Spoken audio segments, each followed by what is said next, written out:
dahsyatnya ujian demokrasi dalam Perikatan Nasional.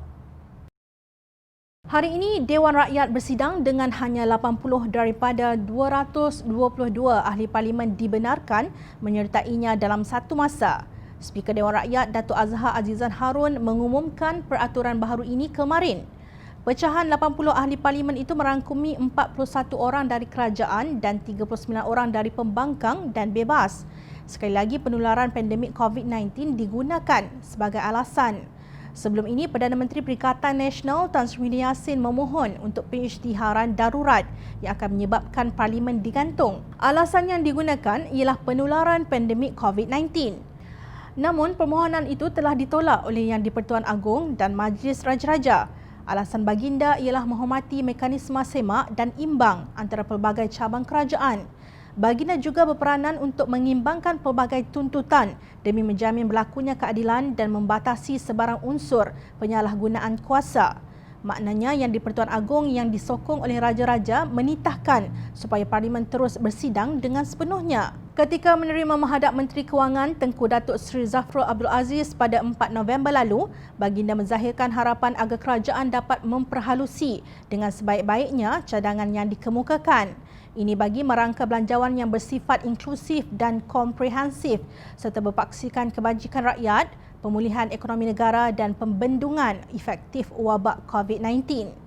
Menurut Datuk Pengelola Bijaya Diraja Istana Negara, Datuk Indra Ahmad Fadil Syamsuddin, Al-Sultan Abdullah berpendapat amalan kematangan berpolitik dengan mengenepikan perbezaan dan kepentingan parti atau peribadi amat penting ketika ini demi keselamatan dan kebajikan rakyat serta kesejahteraan negara yang amat terkesan akibat bencana wabak COVID-19.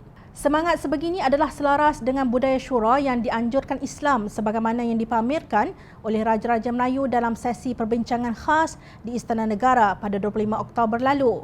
Dalam menghadapi situasi yang sukar dan genting ini, adalah wajar kita mendahulukan kemaslahatan masyarakat umum di atas kepentingan individu secara khusus, katanya. Namun, apa yang dilakukan oleh Kerajaan Perikatan Nasional adalah sebaliknya. Pelibatan ahli parlimen dalam perdebatan belanjawan 2021 disekat atas alasan COVID-19. Sedangkan di luar persidangan, ahli parlimen kerajaan kesana ke sini menghadiri pelbagai program tanpa pelitup muka, malah ada yang tanpa penjarakan sosial. Jelas demokrasi telah dipermainkan, titah Yang di-Pertuan Agong diabaikan.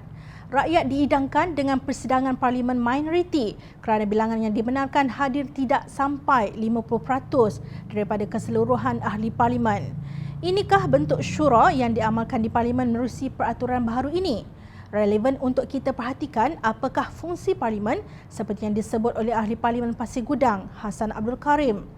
Hal-hal berkenaan rang undang-undang melibatkan kewangan negara adalah dalam bidang kuasa parlimen. Tidak ada sesiapa boleh mengarah, mendesak, memujuk atau memaksa ahli-ahli parlimen supaya menyokong dan meluluskan sesuatu rang undang-undang belanjawan negara, termasuklah belanjawan tahun 2021 yang akan dibentangkan pada 6 November nanti, katanya dalam satu kenyataan. Beliau mengingatkan bahawa peranan parlimen sebagai badan semak dan imbang perlu difahami dan dihormati. Tidak ada proses fast track ataupun jalan pintas.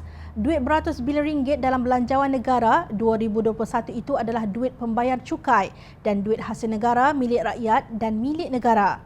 Ahli-ahli parlimen sama ada ahli Dewan Rakyat dan Dewan Negara berada di parlimen atas kelayakannya menjadi ahli parlimen di bawah perkara 47 Perlembagaan Persekutuan, tegas Hassan. Kesimpulannya, segala kekangan yang dilakukan ke atas parlimen adalah bukti ahli kabinet seramai 70 orang itu tidak kompeten selain satu pembaziran duit pembayaran cukai dan hasil negara.